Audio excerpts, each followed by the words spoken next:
What's up, y'all? This is the Femme Future podcast where we, you, me, and the audience get the opportunity to learn from amazing women working to curate a better future for themselves and others. I'm your host, Amber Latrice, and today we are joined by, oh my goodness, such an amazing woman. She is a women's leadership and entrepreneurship guru. She is an entrepreneur herself.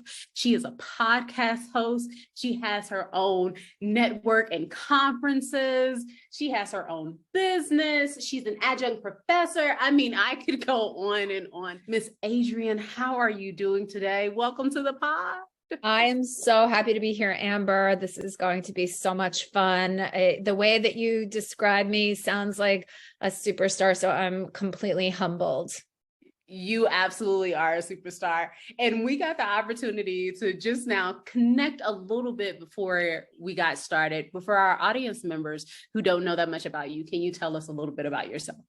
Yeah, sure. So again, thank you so much. And thank you for everything that you are doing. I think it's incredibly important for women to use platforms like podcasting to get their voices, their thoughts, their opinions, their personality, the way that we do things and how it's all different and beautiful. I think it's so important for us to get ourselves out there. So thank you for this. I guess I'll just start with just very quick. I am the CEO of She Leads Media, and that company, our mission is to get women's thoughts, voices, and opinions out into the world. We do that through podcasting, through conferences, and through just marketing, PR, education, and community, which is so important these days. And like you mentioned, I am an adjunct professor at both Rice University in Houston, Texas, and Houston, and also at NYU in the Tisch Center for Hospitality. And both of those places I teach about entrepreneurship. And I am here. I live in New York. And yeah, I'm sure we'll dive into where I was and where I'm going. Absolutely. Absolutely. So thank you for establishing like that foundation for us of understanding like where you are. Now we want to dig a little bit deeper and learn a little bit about your younger self. So who was Adrienne at age 25? Gosh, so just knowing that's sort of where we were going. Adrienne at 25 was actually somebody who was, depending on the month, was about to get married. Actually, I got married when I was 25. I know. That's amazing. So crazy. I know, I was such a baby. So, and I actually still happen to be married to that same person. My best friend. Congratulations. Thank you. Oh, what's up, Bob? Horrible. So yeah, I was 25. I was like, on fire, thinking that I was just the shit. Excuse my language. You're good. And I had graduated from college. I was working in, I don't know if I was working in New York City at that time. No, in fact, I was working in Connecticut at a financial company. I was a research assistant. And I thought that everything was amazing, which it was. And I had the world ahead of me. Yeah. Wow. Yeah. So you were kind of like just now stepping into the world. It was a little bit of a transition time going on. And so how did you get from that those transitional moments, just getting married, you're in this job, to now you have your own company, you're speaking to women all over and encouraging them in their journeys. Like, what was that journey like for you? Can you bridge the gap for us? Yeah, I think like what's just coming to mind for me, it's like born from frustration, right? Like that's what I think. And so many women that start businesses, we see that there's a problem, or we're frustrated with something about our situation or something that we see going on around us. And when I was, 25, I worked in the financial world. And like I said, I really thought that I was, I was very confident in myself and my abilities. Everything that I've done in my life, I've worked hard at and been dedicated to. And so I felt that there was nothing that I couldn't accomplish. And sort of, after getting married, after being at this company for a certain amount of time, I really wanted to progress. I saw a lot of wealth around me at the company that I worked at. I mean, all the people that I worked for were analysts for like the investment world. And so they used to be on like CNN or CNBC. And so what they said and how they analyzed companies, we used to say it moved markets. And so, everybody was driving a Porsche in old Greenwich, Connecticut. It was very inspiring, except all of the people that were in there were men. And so there weren't a lot of women, and I wanted to be one of those analysts, and was sort of, told that no, that's not for you. You need to remain in the research assistant realm. And I didn't, I didn't agree with that. And so I decided to actually, pursue an advanced degree, an MBA. I thought if I have my MBA, nothing's going to stop me, And so that's sort of what happened is like out of frustration, I said, I'm going to do this. Like, no one's going to stop me. You can't tell me, and that's almost where the whole me becoming an entrepreneur came from as well, because you reach a certain level, or at that time, there was like a certain level that you could get to in corporate America. And then, no, it's not for you. And so I said, screw you. I'm going to just go out on my own and be a successful entrepreneur. And that's what I did. It was in 2010 that I started my business. Yeah. So what is it right now? 2023. So 13 years ago. Yeah. Gosh. Wow. Yeah. Okay. So what was it like for you to take that leap? Because I think there are quite a few women that could say they relate to where you were at that moment when you were kind of frustrated in your job. What was it like to find the courage and the bravery to say, you know what, I'm going to embark upon this different journey and do this thing essentially on my own?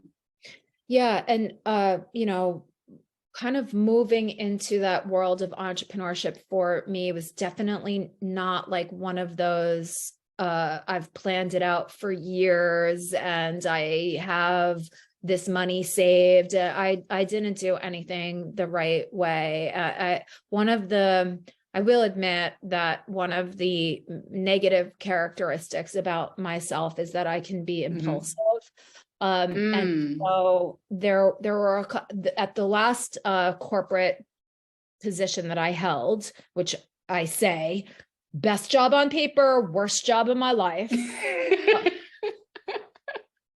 was so bad that there was like this recognition one day that I just don't belong here. Like what I do and how I do it and how I approach things did not fit with this corporate culture.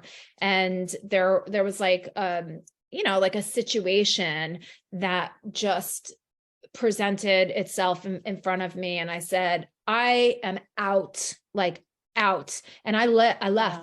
I left in what some might say would be an impulsive way. And I did that because number one, I was frustrated, but number two, I had a crazy amount of confidence in my abilities. So maybe this is something that is relatable.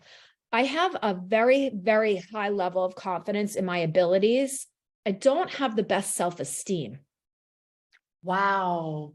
It's bizarre. You would think that with confidence comes self-esteem, but it doesn't. And I've like uncovered that that's about self-worth, which I'm doing a lot of work on.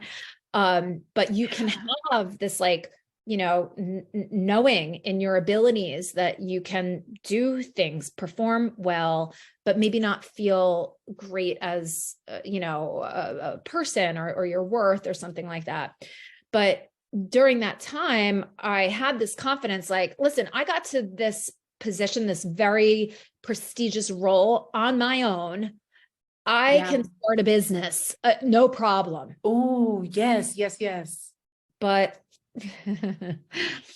it's been a problem. So entrepreneurship is not like working for a company. It is very difficult, and it challenges and continues to challenge me in ways that are a little foreign to me. Okay, that makes sense. So right now, I know we have a number of listeners that are either in the midst of transitioning from that corporate space into entrepreneurship or doing both. Yeah. What advice would you have for an audience member that's kind of trying to figure out how to balance what they've been trained in and learned in the corporate space and what they're trying to do now in this like entrepreneurial realm? Yeah. Such a good question. One of the things that I do a lot of in the class that I teach at NYU, just because it's a little bit longer, we have more time, but it's almost counterintuitive. So what I have people really think about a lot is who they are. Right. So like do a lot of inner work before we talk about the business model canvas and the feasibility study and the value proposition and all of that. So, and the reason for that is so that we have a clear picture of who we are, because I always say you show up in your business, whether you like it or not. So, right. So like if you're a procrastinator, that's going to show up in your business. And I'm not saying that you need to even stop being a procrastinator, but you have to at least know that you're a procrastinator so that you can figure out what you need in order to not procrastinate when it comes to your business. So even if it's getting someone to help you, or maybe you do want to like work on that, like having the knowledge about where we get in our own way, I feel like is critical to success. So like know yourself, like somehow, right? Strengths finder, growth mindset versus fixed mindset. There's so many different things that we can do to just kind of like get an assessment. And then the other advice that I would give someone who's sort of in corporate and planning to, go out on their own is really think from a business perspective about the business that you're starting. I love being passionate about things and using that as the fuel. But I think, especially for women, in order to have a profitable and successful business, you have to very quickly move into business mode. I've done a lot of reflection about why I was so successful in the corporate world. And it's not like I didn't care about my job and all of that, but there was a wall between what I was doing and who I was. And yeah. And in my business, my challenge has been that I'm so personally involved, invested. It's so much of me that it's difficult to appropriately make business decisions. Yeah. So like use the passion for the fuel and then get into business mode. And if you can't, Like, no, you're gonna struggle. Wow. Wow.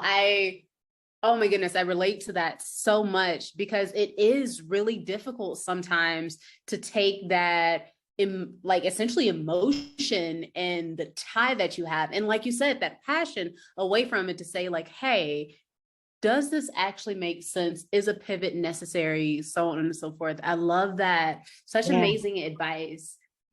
So jumping back to something that you said earlier about confidence and self-esteem, what advice would you have for that audience member that has the confidence in their skills? They know that they've made it. They know that for that they have those skills necessary to do it, but maybe they don't have the self-esteem or confidence within self to truly take the leap and bring that vision that they've been carrying so long actually to fruition. Yeah. I mean, that's hard. Get therapy. But honestly, I'm not joking. Like, Oh, I fully definitely, believe in therapy. yeah, I'm right there. like do what's necessarily, whether that's, speaking to somebody, a mentor, but taking those actions and doing the work on yourself again, right? Like on yourself to love yourself and to recognize that it doesn't matter what you do and what you accomplish, that you are a valuable human being just because you're here. Like, nothing needed. Like, you're valuable, period. End of story. And do a lot of work around that, because if you can operate from that base, even if you launch something and it fails, you're not going to fall apart. You're going to say, that didn't work. What else can I do to try something new out, instead of I'm a failure? Wow. Yeah. Yeah. Oh, that's Yeah. so good. Yeah. That's so good. That space of really essentially discovering your identity outside of what you do. Yeah. Oh, and it's so hard because listen, we can have such a deep conversation about what society has done to us. Really bad. And like, I didn't even recognize it. It's so bad. Right. Yeah. And it's like, oh, now we have to work to like undo this crap that you've done to me. Like, oh, we do though. But that I feel like is the key thing. So as women, we're always doing these things to try and prove our worth, not just to ourselves, but to others. Like, screw you. I am worthy. I am smart. Like, I'm going to show you. Right. And so we have all this like proving energy. And then when it doesn't necessarily work or work at the level that we want it to, we're like, God damn it. Like, were they right? Yeah. Okay. So what advice would you have for that person that is struggling with that even if it's not truly failure, that perceived failure, because whatever it was that you embarked upon didn't meet your expectations? What Right. Or advice? didn't become a billion, a unicorn business or whatever. Right. You wrote the book, it didn't make the New York Times bestseller. Exactly. Like but you wrote the book. Like, oh my gosh. Yeah. Like honor that and keep going. Like keep going. What's the quote? It's Winston Churchill. Never, never, never, never, never give up. Like, just like fall down, get up, get up, like get up, get up, get up, like, I don't care how many goddamn times you're knocked down, keep going. Yes. Yeah. Yes. Okay. So in your journey that you were telling us about, you kind of left us at that point where you were starting your business. Through the process of starting your business, what was it like to never, never, never, never, never give up and keep going? What was that aspect of the journey like from that start to where you are now? Yeah. And I'm still on it, like very much on it, very Mm. much in it. You know, it's 13 years later and I'm still going. And it's not that I don't ever say like, I'm going to go get a job. Like, and I, as much as I don't want to, it's something that I think about often, you know, and then I very quickly say, I don't think I want that. And then I try other things. So I'm constantly like over the course of my having my own business, I've done Mhm. a lot of different things to piece things together to make things work. And so that has taken the form of maybe being a subcontractor to an advertising agency. I was like embedded in, it was actually DirecTV for like 3 years. And I had Wow. such a, oh yeah, and I had such a good time there. I loved them. You know, it was like a 3 month thing that turned into 3 years. And, you know, Mhm. at the same time, I was producing the conference. So I always sort of had a main thing, whatever that looked Mhm. like. And then I would do things on top of it that were maybe a little bit more of a passion aspect so that I could kind of have the business and then the thing that I love. Um, and you know, again, like taking all different forms and shapes and whatever. And having my own clients, you know, I launched the podcast network in 2020.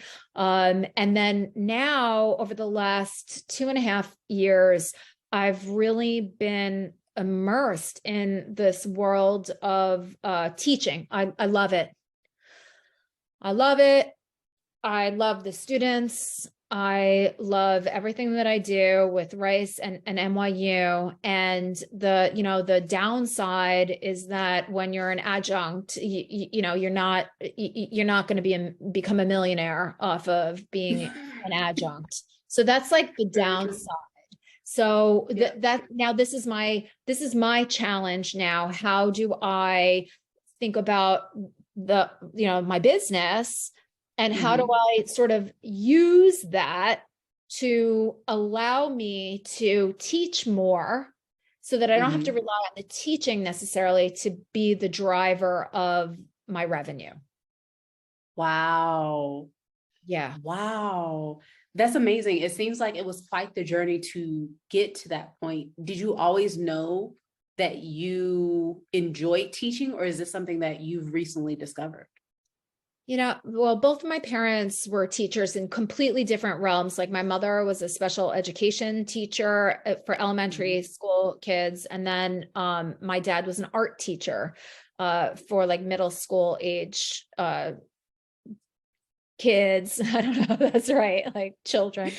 Um, so I think, you know, teaching's kind of like in my DNA. And I Yeah. always, you know, whenever you do those like one day or, you know, I always wanted to be a college professor. Like I just always felt like I Wow. embodied that vibe.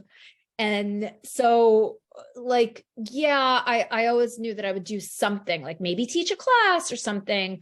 And even when I think about would I be a full blown professor, go back, get my PhD and all of it, my Mhm. answer is no. Like, Oh. no. Yeah, I like exactly what I'm doing. There's no politics.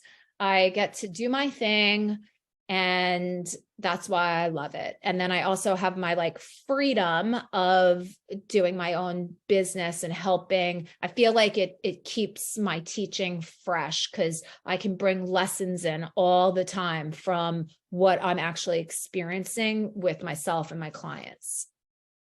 Wow, that's amazing. So you are dedicating a portion of yourself already to giving back. So if we're taking again a step back to that 25-year-old self, Mm. if you could have a conversation with her right now, if she was right here, right now, um, how do you think she'd react to the person that you've become?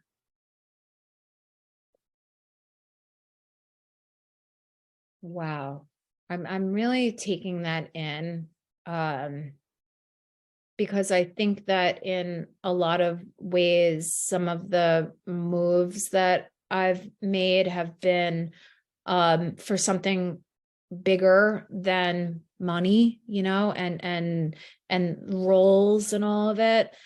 In that time, right, from 25 till now, I've had 2 boys. They have had challenges. We've gone through COVID.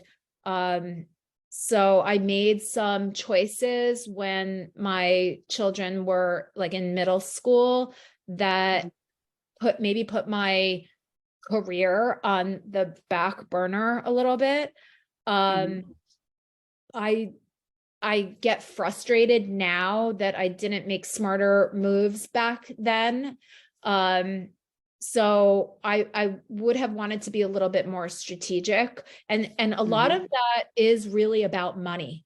So I did a really good job, and this is like any takeaway from this: when you're younger, if you can invest the most amount of money possible when you're younger, so that when you're older, you have something, right? The earlier you get started, the whole idea about compounding interest rate and having your money work for you and grow is the smartest thing that you can do. So if you're in that corporate job, max out your 401k, start investing, start putting away however many hundreds of dollars a month so that you have the ability to make choices when you're 10, 15, 20 years down the road. That's like, take that away, right?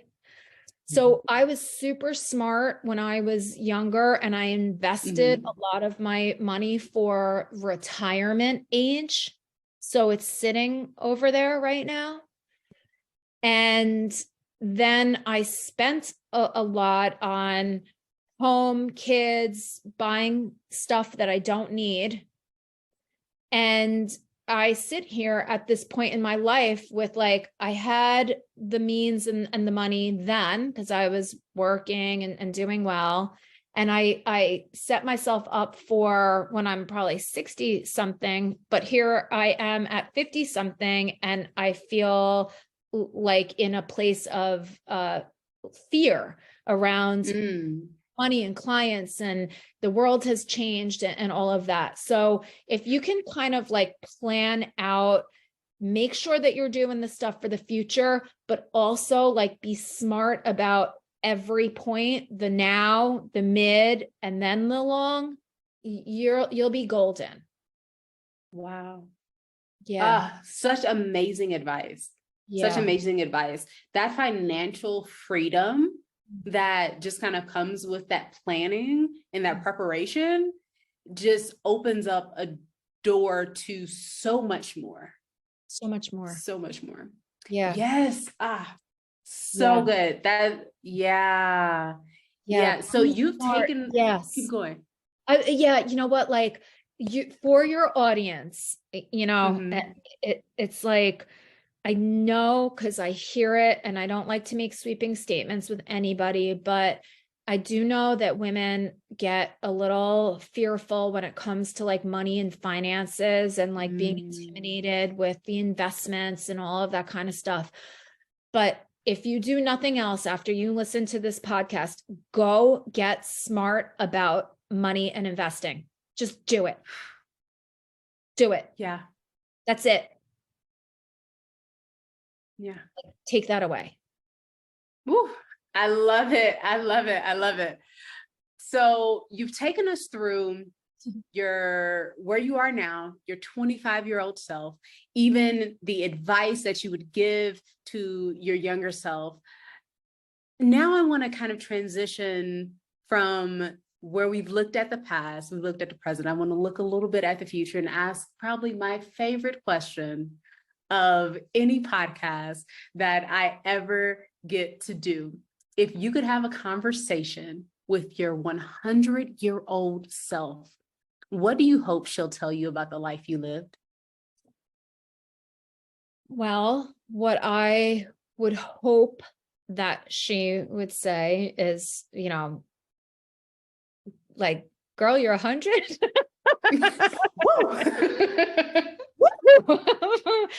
God that something that you did when you were younger didn't come back and bite your ass. You know, thanks for making it here. And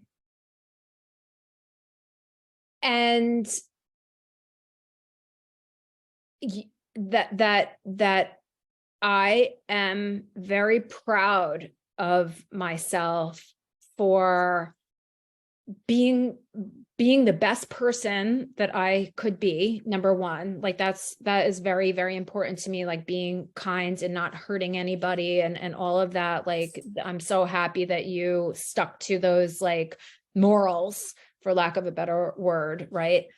And that you trusted yourself when you were, you know, on this podcast with Amber. Remember when you were on that podcast with Amber?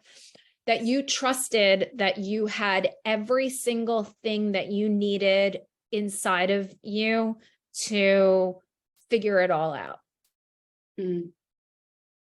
Yeah. Wow. Yeah. Wow. That's so amazing. You have dropped so many nuggets of wisdom throughout the podcast. Thank you so much for being on. As we close, do you have any final advice beyond the investing? Because that right there is a major key.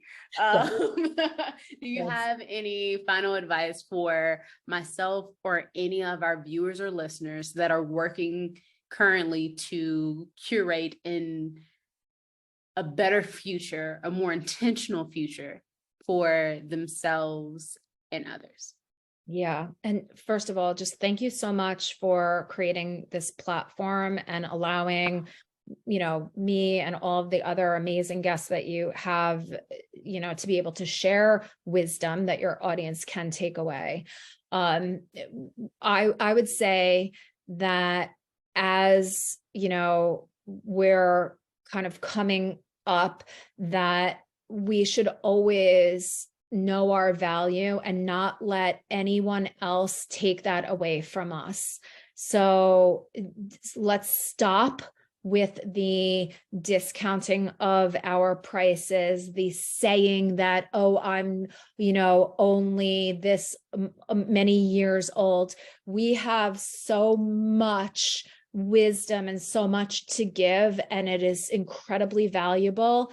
And as women, we need to level that up. And there's so many studies that are out there that show that, you know, when women are economically empowered, that we don't just help ourselves, that we help our community and then humanity as a whole. So let's get more of that wealth so that we can do more for others, which is really what we ultimately want to do. Yes. Yeah. Yeah. So good. Yeah. So good. Oh my goodness. Thank you again. Your advice and your lessons from your journey have been so amazing to tune into and listen to. For any audience member that wants to connect with you further, can you please tell them how they can find you? Yes. And thank you so much. So, you know, really the best place is go on LinkedIn, search up Adrienne Garland. You should see me there. My website is sheleadsmedia.com. And from there, you can check out the podcast. It's called Sugar Coated. And then we have a free community that you can just sign up for, answer a couple of questions, and you can come into the community. It's a community of amazing women, entrepreneurs, and leaders that are all very supportive of one another. And we do host an annual conference that I would love for people to kind of check out. It's happening at the end of the year this year. But yeah, just, you know, sheleadsmedia.com, or just go on over to LinkedIn and connect with me. Awesome. Awesome. Awesome. I do believe my connection is already set. So Great stuff. Thank you again so much for being on the podcast and sharing so much of your journey with us. And thank you to the audience for tuning in. Until next time, let's continue to engage, encourage, and support each other as we work to curate a femme future.